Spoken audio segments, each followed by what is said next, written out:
Sock Lady Joe, and today is March the 10th, 2019, and we're going to be making my video of Fastlane results because, ladies and gentlemen, we had heel turns and we had a lot of weird matches that got added or changed. So yeah, and mostly after the match, somebody gets attacked.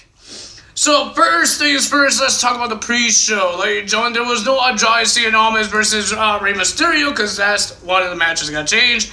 I will tell you guys about that when it happened, we talking about the match.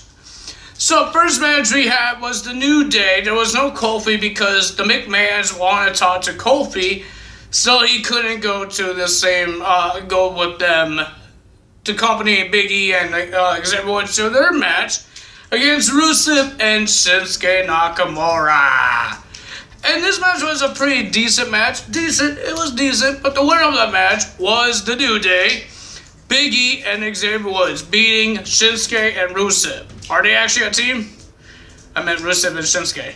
But that happened on the pre-show. Let's talk about the WWE's Fastlane, the real show. So we had the SmackDown Tag Team Championships on the line. We have the Usos, Jimmy and Jay, versus the best tag team in the world, The Miz and Shane McMahon, for the SmackDown Tag Team titles. This was a pretty good match. It was awesome. The crowd was going nuts because they were in Cleveland. Mr. Miz's hometown. They went crazy, but the winner of that match, because Miz tried to do a frog splash off the turnbuckle, and one of the Usos had the knees up and did a pin. 1, 2, 3. Usos retained the titles. And then they were Miz and Shane McMahon was kind of celebrating with Miz's father, putting his hands up, and everybody went crazy. When Miz was about to walk away, Shane McMahon attacked The Miz. He attacked him. He was destroying him. I guess he turned heel. Isn't every McMahon a heel? So we had McMahon turning heel. He's attacking him, punching him, kicking him, all these things, attacking Miz Senior, I almost said Miz Senior as well, grabbing the face of him, saying that's your son and all this, and he choked out The Miz. And he had nothing to say about it. He had no comments when the interviewer asked, and he just walked out. And then we have Asuka defends her SmackDown Women's Championship against Mandy Rose. I was bored of this match. I was falling asleep. But the winner of that match was Asuka because Sonya Deville was about to throw a candlestick into the ring, but she forgot to, those things that, the covers, I forgot what they called, but the covers of it, you lift it up and you go into the ring. Sonya Deville did not put those things down, so Mandy Rose was about to go all the ropes. She tripped over it and on the apron, and Asuka gets to win with a roundhouse kick in the face. You actually could see her jaw move, not her top lip. You actually could see her jaw move, and it looked hurt. And 1, 2, 3, and Sonya and Mandy Rose are fighting and arguing. So this is one of the matches that got added. I was going to say changed because it wasn't supposed to happen. But we have a handicap match, The Bar versus Kofi Kingston. How this match even got started is that when they were talking about McMahon wants to talk to Kofi Kingston, they barged in, the New Day barged in and told McMahon they should put the WWE Championship match in a triple threat. McMahon says the match will be a triple threat and it's up next. And it wasn't. It was a 2-on-1 handicap match. The Bar versus Kofi Kingston. And, of course, The Bar won. They had to have a little win. Seriously, I call it different. I call it a different win. But I don't know if I'm allowed to say it on the YouTube. So I'm not going to say it. I said it a different way because it is that way. Maybe you guys said it. Maybe you guys didn't. But I don't know. The New Day tried to save Kofi until Shinsuke and Rusev attacked Big E and Xavier Woods. That's how they got the win. And then we had the Revival, Dash Ryder and Scott Dawson versus Aleister Black and Ricochet versus Chad Gable and Bobby Roode for the Raw Tag Team Championship. This was an awesome match. I enjoyed it, but the winner of that match, I already knew it was not going to happen.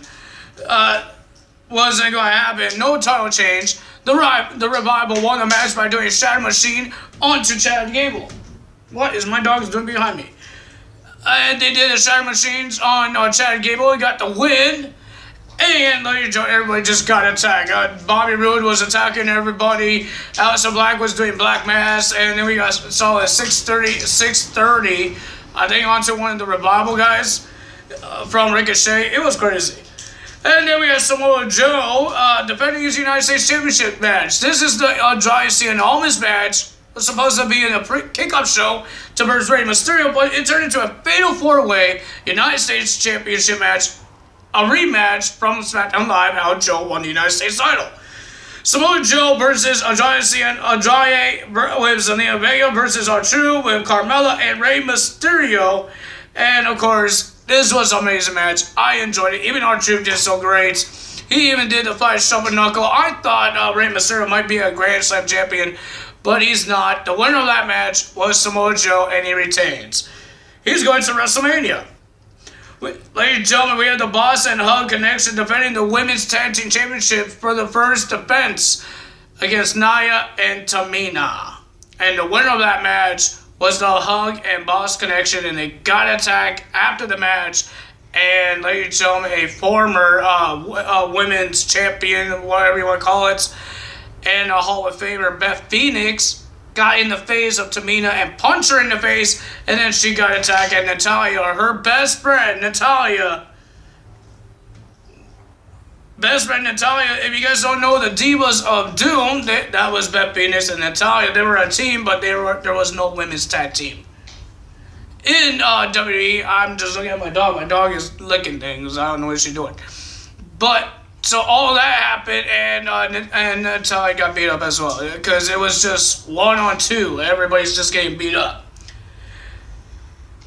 Then we have Daniel Bryan with Rowan versus Kevin Owens versus Mustafa Ali. This match got changed into a triple threat match when Vince McMahon says it will be a triple threat match. It wasn't Kofi, it was Mustafa Ali. The winner of that match was Daniel Bryan. I believe he kicked him in the head, kicked Mustafa Ali in the head. 1, 2, 3. Nobody cares. Then we have Becky Lynch versus Charlotte Flair. If Becky won, she will be added to the Raw Women's Championship match at WrestleMania into a triple threat. There's a lot of triple threats in this year. I didn't like how this ended. I really don't know. I don't really like how it ended because Becky did not really win. It was because of Ronda Rousey came out and punched Becky in the face or the chest. She got punched, and it wasn't really a good match because Charlotte Flair wanted to shut up.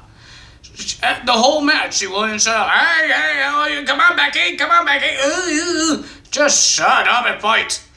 But Ronda came out and attacked Becky, and she got disqualified because of Ronda.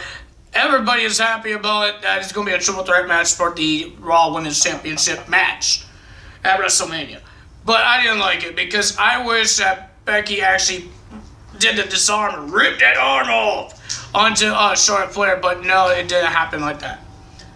Then we had the Shield, Dean Ambrose, Seth Rollins, and Roman Reigns versus Baron Corbin, Bobby Lashley, and Drew McIntyre. This was a long match, but the winner of that match was the Shield. It went all over the place. Freaking in the kickoff show panel, all of those things were getting used because of Seth Rollins, Dean Ambrose, booty slapping Bobby Lashley and Drew McIntyre. Everything was getting used. Announce tables got broken. We saw triple power bombs. We saw spears. We saw everything. But the winner of that match, we saw the Shield win the very last time. Will it be the very last time? Because, ladies and gentlemen, if you guys don't know the rumor, why they're doing this, calling it one last time, is that Dean Ambrose is not renewing his contract for WWE at I think after WrestleMania. I believe. They did confirm it, so I'm allowed talking about it. So that's happening. If you guys heard about the kickoff show, the Sam Roberts, he's saying he's quitting. No, Dean Ambrose didn't quit. If he quits that day, he will be gone by now. No, he's just not renewing his contract to do more things. I was going to say better things, but what else is better going to WWE? Every wrestler wants to go to WWE. Like, seriously, that's one of the biggest ones. The second biggest is Impact Wrestling. Dean Ambrose went to, well, he did went to Impact Wrestling. If you guys don't know, he went there. He went there once. I think once. Or a couple of times. I don't know. But the Shield won the match. Nobody got attacked. They did the Shield symbol, the fist thing. And that's how they ended. Ladies and gentlemen, that is my Fastlane predictions. I thought it was pretty cool and a little confusing with all the changes and attacks after the match. I don't know why there was so many of them. But all that happened, and ladies and gentlemen, I wonder what's going to happen with Shane. I know it might be at WrestleMania Shane versus The Miz, and maybe Beth Phoenix will make her return. I'm hoping that happens. Beth Phoenix is not like her husband, Edge, that he has a neck injury and he can't wrestle anymore. Beth Phoenix could wrestle. She was in the first ever Women's Royal Rumble match. So, do you guys remember that? So, if you guys enjoyed this video, you know what to do. You guys hit the like button, leave a comment below, hit the subscribe button, hit that notification bell, and ladies and gentlemen, I will see you guys on Tuesday for Monday Night Raw results and find out what happens. WrestleMania is in 4 weeks. 4 weeks, guys. 4 weeks. And I can't wait. Ladies and gentlemen, that's all for me today. Tyler is out, and WrestleMania is the time that I defend my title. Finally. That's all for me today. Tyler is out. Bye-bye.